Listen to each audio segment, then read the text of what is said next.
We'll see you on the campaign. Let me give you just my quick rundown on this. I'm going to keep this really short because there's a lot to break down, but I'm going to keep it a 2-minute rundown. Okay, my thoughts on this. Bottom lines, I think we can agree on from what we heard here. People are tired about funding Ukraine over funding America. People support the Constitution. These are two different ideas, right? These are some of the common themes that we heard get a lot of cheers through this debate. People are tired about talking about the past and they want to talk about the future. What are you actually going to do for us and our families? More IRS agents or more freedom? More constitutional support or more wokeism? That's what we saw at this debate. People support and I was surprised by this, but people in this debate overall seem to support, to some extent, abortion up to a reasonable limit, though of course we have the evangelical argument as well, that there is no acceptable abortion. That was probably one of the big items that will maybe never be resolved. People also, ultimately on Trump, don't want to hear your opinion. They just want a free and fair election. They don't want the Department of Justice to politicize the process and to police politicians. They want to let voters decide the fate of Trump, and let's move on. People overall seem to support the idea of school choice, eliminating teachers' unions, and getting trades back in schools, something I actually ran for under my campaign for governor in California when we supported the idea of future schools and more police funding, which police funding was very unpopular in 2020 and 2021.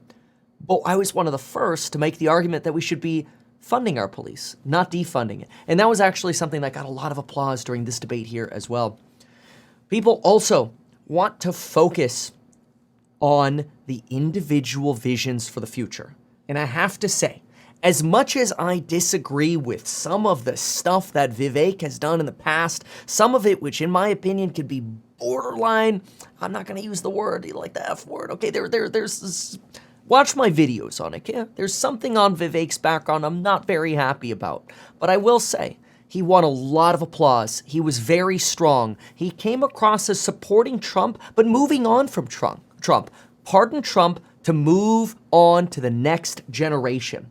He was passionate. He speaks well. He spoke the most clearly out of everyone. His answers were clear and succinct.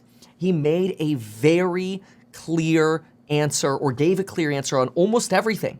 The one answer that he did not give was on his position on guns. He dodged the gun question, but instead supported police funding, more police officers on our streets, combating mental health, supporting fracking, nuclear energy, and drilling, ending funding for Ukraine, which he got in a tiff with Nikki Haley over, and ultimately arguing that he's not funded by super PACs. He leans into his age, he leans into diversity, and he leans into this idea that this is a 1776 level revolution and that people should vote for him to vote for change. It does come across as very Obama-esque, something that Chris Christie actually slammed him for, and Vivek turned it around and said, well, hey, you know what? If you help me the way you helped Obama back in 2008, I guess I'll be getting elected, which was actually a great rebuttal. So I have to say, Vivek, great job. Do I think you did some shady shit in the past? Sorry, I shouldn't use that word. Yeah. But hey, let's move on. Haley and Pence support helping Ukraine and America at the same time. This was something that got some applause. Pence had this argument of strength, that we can be strong, we can support Ukraine, and we can support Israel, and we can support America. The problem, though, is, are we doing that, or have we been doing that? DeSantis came out very strong, probably with a good scripted start, but he dodged questions. The first two real questions he got, he just didn't answer. He was a little touch and go. Some things were very strong. He won applause on reversing Bidenomics. He won applause for saying he served and was inspired by 9/11 to defend the country. He's a fan of sending the military into Mexico to end the fentanyl crisis if that's what's necessary. DeSantis was very clear. No lockdowns. And then, which I know is dated now, but his idea is using that as an example of freedom because that's what he did in Florida. And he used a Trump line to argue what Donald Trump should have done to Fauci. saying, "You're fired." I thought that was a good line by DeSantis. Tim Scott, there was a lot here that was a lot. The other candidates, I will say, a lot of talking points. I'm just going to give you some of my takeaways on some of these. I don't think they were really big highlights of it, so I'll keep it a little simple. He talks a lot about turning off the spigot in Washington, how spending power's gone down to inflation, how Democrats are bad, secure the border, finish the wall. That's really what I got from Tim Scott. Of course, everybody on the stage was anti the idea that biological men should compete against women, but I think probably everybody listening to the Republican debate believes in that, so that wasn't too much of a surprise.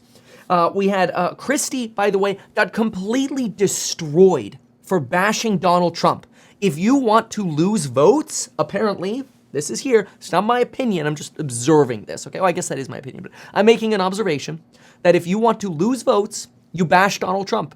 If you want to gain votes, you move on. You let a free and fair election happen, you move on. Doug, the governor from North Dakota, talked a lot about China, but honestly, in my opinion, China is in depression.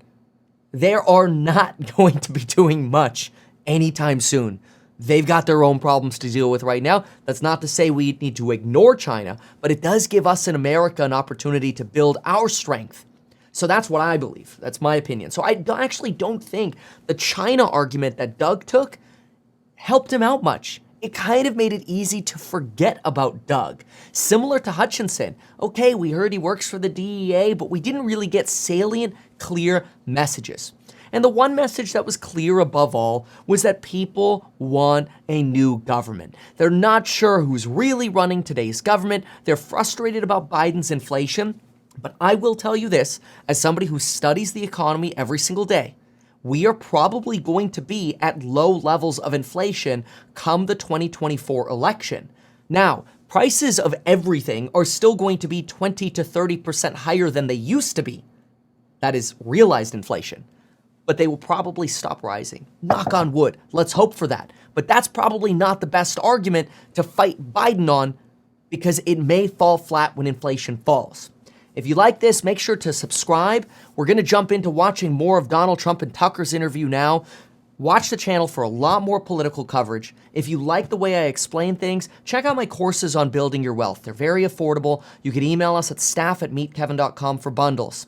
If you want actual financial advice where we go through your portfolio as licensed financial advisors, go to stackhack.com. Get stacked with StackHack. And if you want to invest in my real estate startup where we're raising money for subscribers only at a 1-to-1 valuation, go to househack.com to get notified for more information when that's ready next month. For now, thank you for that.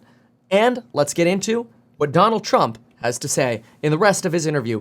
Congratulations, man. You have done so much. People love you. People look up to you. Which I say, yes, meet Kevin. Where does this mean we are in the economic cycle? Should we be thinking about buying real estate? Should we be thinking about buying stocks? I have a background in real estate as a real estate agent, real estate broker, real estate investor, a stock market investor, and fund manager. Why not advertise these things that you told us here? We'll try a little advertising and see how it goes. Always great to have you on. Kevin Paffrath there, financial analyst and YouTuber, Meet Kev.